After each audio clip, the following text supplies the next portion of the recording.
প্রবীণ রাজনীতিবিদ এলডিপির যে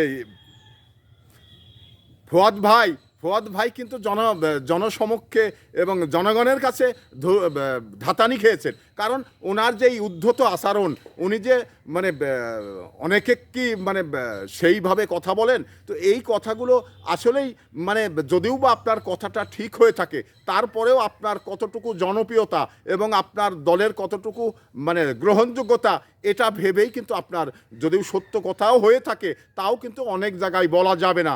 তো এখানে আমরা সমাজে অনেকগুলো মানুষ বসবাস করি, তো সেই সমাজে মানে একজন শিক্ষিত মানুষ কিন্তু তার জনবল কম, সে ন্যায্য কথা বললে তার কথাটা মানা হয় না। তো ঠিক এই বিষয়টা এই যে ব্যারিস্টার ফোয়াদ ভাইকেও মনে করতে হবে এবং মনে করেই এই রাজনীতি করতে হবে। কারণ উনি যদি মনে করেন যে আমি দীর্ঘদিনের রাজনীতি এবং কথা বলি ভালো, সেই ক্ষেত্রে আমি যা বলবো জনগণ মেনে নিবে, এই ধরনের মানসিকতা থেকে ফোয়াদকে সরে আসতে হবে।